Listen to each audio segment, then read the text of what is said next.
दोस्तों, जब बच्चा 12th पास आउट करता है तो उसके सामने एक चुनौती होती है अपने करियर को सेलेक्ट करने की कि उसको किस तरफ जाना है। और यदि उसने 12th पीसीएम से किया हुआ हो तो उसके सामने ये चुनौती और बढ़ जाती है कि उसको इंजीनियरिंग करनी चाहिए या नहीं करनी चाहिए। तो आज मैं स्पेशली बात करने वाला हूं कि बच्चों को 12th के बाद में बीटेक करना चाहिए या नहीं करना चाहिए, या बीई की तरफ जाना चाहिए या कोई और कोर्स करना चाहिए। तो आज मैं आपको पूरी डिटेल में बताने वाला हूं कि आपको इंजीनियरिंग करनी चाहिए या नहीं करनी चाहिए, और करनी चाहिए तो कहां से करनी चाहिए। तो उसके लिए आप वीडियो को अंत तक देखते रहिएगा, वीडियो को स्किप मत कीजिएगा, क्योंकि मैं पॉइंट टू पॉइंट आपको एक्सप्लेन करने वाला हूं। तो चलिए साथियों, शुरू करते हैं आज की वीडियो को। दोस्तों, जब बच्चा 12th पास आउट करता है तो उसको उस कैरियर का चुनाव करना होता है। तो कैरियर चुनाव करने के लिए उसके लिए बहुत सारे एडवाइजर होते हैं। उसके जो सबसे पहले एडवाइजर होते हैं वो होते हैं उनके पेरेंट्स। उसके बाद में उसके जो रिलेटिव्स हो गए, उसके टीचर्स हो गए, उसके प्रिंसिपल्स, उसके कोचिंग टीचर्स। तो ये सब जो होते हैं उनके जो है एडवाइजर होते हैं कि उनको क्या करना है। वो उनको एडवाइस देते हैं कि ये कोर्स करो, आप ये मत करो, आप ये कोर्स करो। तो ये सब एडवाइजर होते हैं। तो उसमें बच्चा बहुत ज्यादा कंफ्यूज हो जाता है कि उसको ये करना चाहिए, उसको ये नहीं करना चाहिए। एक बोलते हैं कि ये करना चाहिए, एक बोलते हैं ये नहीं करना चाहिए। तो उसमें बच्चे का बहुत ज्यादा कंफ्यूजन होता है। मेरा मानना यह है कि सबसे ज्यादा यदि अपने आप को जानता है तो वो कौन जानता है? मैं जानता हूं, स्वयं जानता हूं कि मेरे अंदर क्या कैपेबिलिटी है कि मैं इस चीज को कर सकता हूं या नहीं कर सकता हूं। तो आपको अपना कैरियर खुद डिसाइड करना चाहिए कि आपको इस फील्ड में जाना चाहिए या नहीं जाना चाहिए। आपको सिर्फ यह देखना है कि वो फील्ड में क्या स्कोप है, क्या कैरियर है, उसमें आपको कितना इंटरेस्ट आता है। तो ज्यादा चीजों में ना पड़े कि वो ऐसे कह रहा है, वो ऐसे कह रहा है कि वहां पर जॉब नहीं है, वहां पर वैकेंसी नहीं है। तो मैं आपको आज डिटेल में बताता हूं बीटेक के बारे में। साथियों, आगे बढ़ने से पहले मैं आपको एक इन्फॉर्मेशन दे देता हूं। डिस्क्रिप्शन बॉक्स में मैंने एक लिंक दिया हुआ है सक्षम स्कॉलरशिप के नाम से। यदि आपको किसी भी कोर्स के बारे में कोई काउंसलिंग लेनी है या अपनी स्कॉलरशिप के बारे में जानना है तो आप डिस्क्रिप्शन बॉक्स में जो लिंक दिया हुआ है सक्षम स्कॉलरशिप के नाम से, वहां पर जाकर रजिस्ट्रेशन कर सकते हैं। तो आपको पता चल जाएगा कि आपकी स्कॉलरशिप कितनी आ सकती है, आपको कितनी स्कॉलरशिप मिल सकती है। तो आगे बढ़ते हैं साथियों। जब बच्चा 12th पीसीएम से पास करता है तो उसके सामने सबसे बड़ी चुनौती ये होती है कि उसको बीटेक की तरफ जाना चाहिए या नहीं जाना चाहिए। तो उसके सामने जो कैरियर चुनाव है वो बहुत ज्यादा टिपिकल हो जाता है। तो साथियों, मैं बीटेक के बारे में आज आपको बता देता हूं। साथियों, जो बीटेक होता है वो होता है बैचलर ऑफ टेक्नोलॉजी, यानी कि टेक्नोलॉजी में हमें कैरियर बनाना है। उसमें भी अब अलग अलग ब्रांचेस होती हैं, अलग अलग कोर होती हैं। यानी कि जो सबसे पॉपुलर ब्रांचेस की मैं बात करूं वो होती है हमारी सबसे पहली सीएस होती है, यानी कि कंप्यूटर साइंस।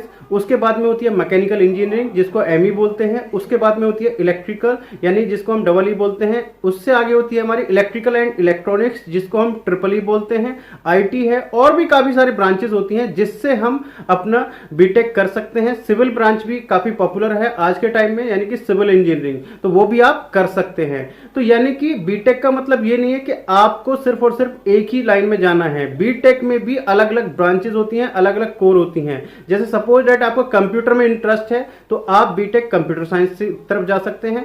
यदि आपका इंटरेस्ट है मैकेनिकल इंजीनियरिंग में तो आप एमई में जा सकते हैं। यदि आपका इंटरेस्ट है सिविल इंजीनियरिंग में तो आप सिविल में जा सकते हैं, इलेक्ट्रिकल में जा सकते हैं, इलेक्ट्रॉनिक्स में जा सकते हैं, आईटी में जा सकते हैं। बहुत सारी ब्रांचेस होती हैं अलग अलग, वो आपको चूज करनी होती है कि आपको किस ब्रांच से बीटेक करना है। अब बीटेक के लिए हमें क्या क्राइटेरिया होता है, एलिजिबिलिटी क्राइटेरिया क्या होता है, वो मैं आपको बता देता हूं।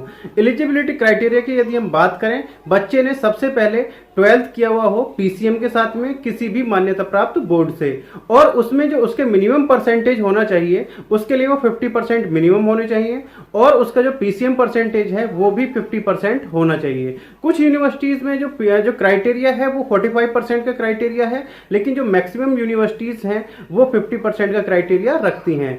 और यदि हम स्कॉलरशिप की बात करें तो कुछ गवर्नमेंट, जो स्टेट गवर्नमेंट की हम बात करें जहां से स्कॉलरशिप मिलती है बच्चों को, अब स्टेट गवर्नमेंट ने स्कॉलरशिप का क्राइटेरिया फिक्स कर दिया है कि जो बच्चे एंट्रेंस के थ्रू आएंगे उनकी ही स्कॉलरशिप आएगी, और उसके लिए बच्चों का 12th में 60% होना कंपलसरी होता है। अब सबसे महत्वपूर्ण मैं आपको जिस पे बात करने वाला हूं वो ये है कि बीटेक आपको करना चाहिए या नहीं करना चाहिए। क्योंकि जो आपके एडवाइजर हैं वो कहते हैं कि बीटेक मत करो, बहुत सारे इंजीनियर्स बिना जॉब के घूम रहे हैं जिन्होंने बीटेक कर लिया है, बीटेक के बाद में जॉब नहीं है, ये नहीं है, वो नहीं है। तो मैं आपको क्लियर कर देता हूं, मैं उनसे पूछना चाहता हूं कि जिन लोगों ने बीटेक किया है और वो बेरोजगार हैं, जिनको जॉब नहीं मिली है, तो उनसे वो खुद अपने आप को जज करें कि उन्होंने बीटेक कहां से किया है उनके अंदर क्या कैपेबिलिटी है कि वो जॉब नहीं ले पाए, उनके अंदर क्या कमी है कि उन्होंने जॉब उनको नहीं मिला है। ऐसा नहीं है, यदि आपने अच्छे इंस्टीट्यूशंस या कॉलेज से बीटेक किया है तो आपको जॉब नहीं मिलेगी।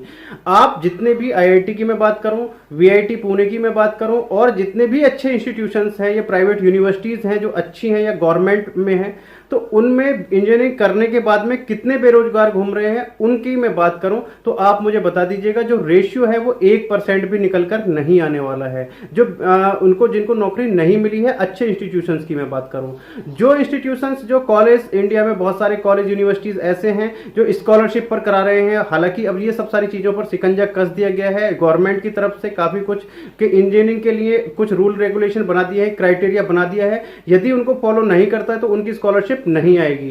तो अब ऐसे इंजीनियर पैदा नहीं होंगे जिनको जॉब नहीं मिलने वाली है, जिनको सिर्फ और सिर्फ डिग्री मिलती थी, उनको नॉलेज नहीं होती थी, सिर्फ नॉन अटेंडिंग कर रहे हैं या ये सब सारी चीजें कर रहे हैं, तो वो सब सारी चीजें बंद हो चुकी हैं। तो आपको इंजीनियरिंग करनी है, अच्छे इंस्टीट्यूशंस और कॉलेज से करिए, और उसके बाद में आपको जो जॉब है उस कॉलेज की प्लेसमेंट देखिए कैसी प्लेसमेंट है, और अच्छी अपनी जो ब्रांच है उसका चुनाव कीजिए कि जिसमें आपका इंटरेस्ट है। तो मेरा मानना यह है कि आपको 100% जॉब मिलेगी यदि आप उसमें 4 साल अपना अच्छे से देते हैं।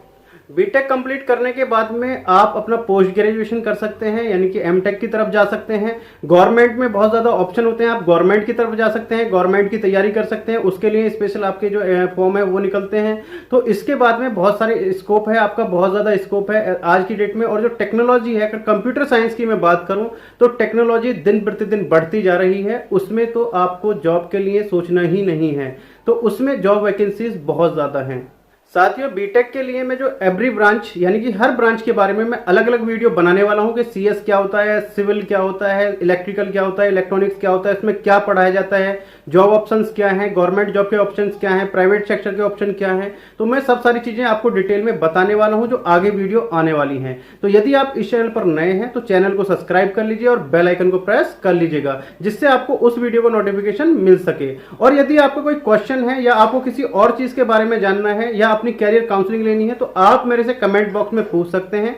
जितने जल्द से जल्द होगा मैं उसका आंसर करने की पूरी कोशिश करूंगा या उस पर वीडियो बनाने की पूरी कोशिश करूंगा। तो चलिए साथियों, मिलते हैं नेक्स्ट वीडियो में। तब तक के लिए जय हिंद, जय भारत।